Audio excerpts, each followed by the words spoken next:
আমরা হচ্ছে ফুটারের আগে করি এটা, হ্যাঁ, ফুটার সেকশনটার আগে এখানে করি। আচ্ছা, এখানে মনে করেন কন্টেইনার আছে আপনার, তো আমি একটা রো নিলাম। এখন লেফটে আছে টেক্সট, টেক্সটটা আছে মনে করেন কল 8 এ, আর এই পাশে ইমেজটা আছে কল 4 এ। তো আমি টেক্সট এখান থেকে নিয়ে নেই,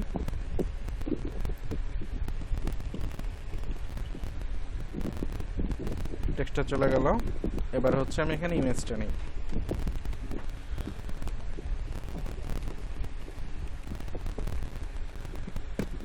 সার্চি আইএমজি, তারপর আছে ক্যাট।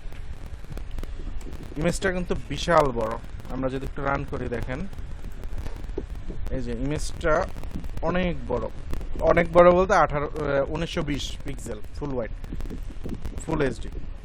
তো আমার এখানে তো ঝামেলা হয়ে যাচ্ছে, আমি জাস্ট কিচ্ছু করবো না, ক্লাসটা ইউজ করে দিলেই হচ্ছে, ক্লাস আইএমজি ফ্লুইড। এই যে দেখেন চলে আসছে। তো এটাকে একটু সুন্দর করি। আচ্ছা, আমি আসলে আরেকটা জিনিস জানতে চাচ্ছিলাম যে আমার কলটা কতটুকু বড় হবে বা কতটুকু ছোট হবে, এটা ডিপেন্ড করে কিসের উপরে? আমি আপনার কথা মানে বুঝি নাই। কতগুলো রো নেবে, কলটা কতগুলো রো নিবে, এটা ডিপেন্ড করে কিসের উপরে? কল রো কতগুলি নেবে এটা তো আপনার কন্টেন্টের উপরে। কন্টেন্টের উপরে?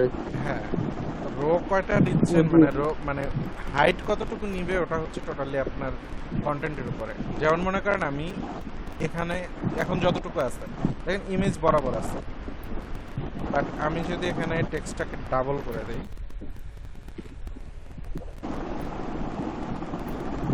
দেখেন হাইটটা কিন্তু অটোমেটিক্যালি বাড়তেছে, হাইট নিয়ে কোনো সমস্যা নেই। জি জি জি জি, আমি ওইটা নিয়ে ওটা কোশ্চেনটা করছিলাম এই রিলেটেড। জি ধন্যবাদ। ওকে, এই যে দেখেন এখন এটা করতে পারবেন না? জি জি, করতে পারবো। দেখছেন? সো জি জি আপনারা হোমওয়ার্কে এখান থেকে গুগলে সার্চ দিবেন একদম এভাবেই, যে সিম্পল ওয়েব পেজ এটা লিখে সার্চ দিয়ে ইমেজে আসবেন। ইমেজে এসে এখান থেকে যেটা পছন্দ হয় ওটা দেখে দেখে আপনি একটা ডিজাইন করবেন, ঠিক আছে? হ্যাঁ স্যার আপনি একটা দিয়ে দেন না, সবাই একটা করলে সমস্যা। আমি তো আপনাকে দিয়ে বলেই দিলাম, এখানে আসবেন, এসে আপনার যেটা পছন্দ হয়, যেটা সহজ মনে হয় বা যেটা কঠিন মনে হয়, যেভাবে মনে হোক আপনার যেটা ভালো লাগবে আপনি ওইটা করেন, কোনো সমস্যা নেই। আপনার ইমেজ লাগলে আপনি পিকজাবে আছে, আমি হচ্ছে আপনাদেরকে কিভাবে দিব এগুলো বলেন। পিকজাবে একটা আছে হচ্ছে পিক্সেল। স্যার।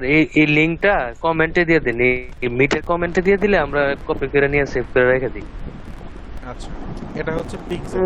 এটা মানে এমনি এমনি সবাই বের করতে পারবে, পিক্সাবে বা এগুলো তো এমনি ভিডিও রেকর্ডিং হচ্ছে, ওখান থেকে আপনি সার্চ দিয়ে ফ্রি বুকমার্ক করে নিন। ইমেজ সাইট, এগুলো ঠিক এমনি আছে, জানা যাবে। পিক্সেলস পিক্সেলে একটা আছে হচ্ছে 500x। লিঙ্কগুলা গ্রুপে দিয়ে দিলে ভালো হবে। গ্রুপ আপনাদের অনেকগুলি, এটা হচ্ছে সমস্যা। আচ্ছা, বস একটা আলাদা গ্রুপ। 500px একটা আছে প্রিন্টার সেট। ইমেজের অনেক সাইট আছে, ঠিক আছে, ফ্রি ইমেজ অনেক সাইট আছে। আচ্ছা, আরেকটা জিনিস একটু জানতে চাচ্ছিলাম। ওখানে কিন্তু আমাদের টেক্সট লেখার পিছনে একটা ব্যাকগ্রাউন্ড ছিল, ওই ব্যাকগ্রাউন্ডটা দিয়েছে কেমনে যদি একটু বলতেন? এইগুলি একটু পরে, সেগুলো একটু পরে আসে। হ্যাঁ, অ্যাবাউট আস এর নিচে ব্যাকগ্রাউন্ড ছিল। হ্যাঁ বুঝতে পারছি, বাট এগুলো আমরা একটু পরে আসবো। আমরা হচ্ছে বেসিক গুলো একটু শিখে নেই। এটা কিছুই না, যারা সিএসএস করছেন তাদের জন্য আমি একটু বলে দেই। কোনটা বুঝি নাই আপনার কথা, আরেকবার বলেন।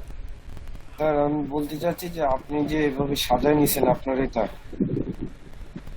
স্যার আপনি যে এভাবে সাজায় নিছেন আপনার ওয়েবসাইটের অ্যাপগুলো থিমসের মাধ্যমে সুবিধা হয়। জি জি, এটা হচ্ছে লিনাক্সের জন্য, মানে ফরম্যাটটা লিনাক্সের জন্য। না, এই ফরম্যাট আপনারাও পাবেন, এখান থেকে হচ্ছে থিমটা চেঞ্জ করে দিলেই তো হচ্ছে। এই যে কালারের থিম কই, এই যে কালার থিম, আমি এটা ইউজ করতেছি কোনটা এখন? এটা বলতেছি না স্যার, হ্যাঁ, এই যে অ্যাপস এর কথাটা বলতেছি। ও আচ্ছা, আমার যে অ্যাপসগুলি, না এটা লিনাক্সেরই, এটা লিনাক্সের। জি জি, আমি ওইটা বলতেছিলাম যে এটা লিনাক্সে সম্ভব, মানে হ্যাঁ, উইন্ডোজ স্যার আমরা তো উইন্ডোজ ইউজ করি। কোনো সমস্যা নাই, আপনি উইন্ডোজ ইউজ করলে সমস্যা নাই তো, আপনি উইন্ডোজ চালান, সমস্যা কি? না স্যার, এটা ফোনের মতো দেখা যাচ্ছে, তো এটা এক একটু একটা এক এক মনে রকম, হচ্ছে। যেমন মনে করেন আপনি যদি উইন্ডোজ তো স্যার 7 এটা চালান, কি উইন্ডোজ যে 7 এক কোম্পানি রকম গেলে আছে, তারপরে উইন্ডোজ ভাই, 10 এর ইউআইটা অন্যরকম। তো এক একটা ওএস এর স্টেইন চলে। সিস্টেম এক এক রকম, ঠিক আছে? আচ্ছা, আর এইখানে যেটা ব্যাকগ্রাউন্ডের কথা বলছি, আমি একটু হিন্টস দিয়ে দেই। এটা হচ্ছে অ্যাবসোলুট আর রিলেটিভের কাজ, আর কিছু না। নিচেরটা আছে হচ্ছে রিলেটিভ, আর এটা আছে অ্যাবসোলুট। এটা বুটস্ট্র্যাপে নাই, এটা করতে হলে আপনাকে র সিএসএস করতে হবে, বুঝতে পারছেন?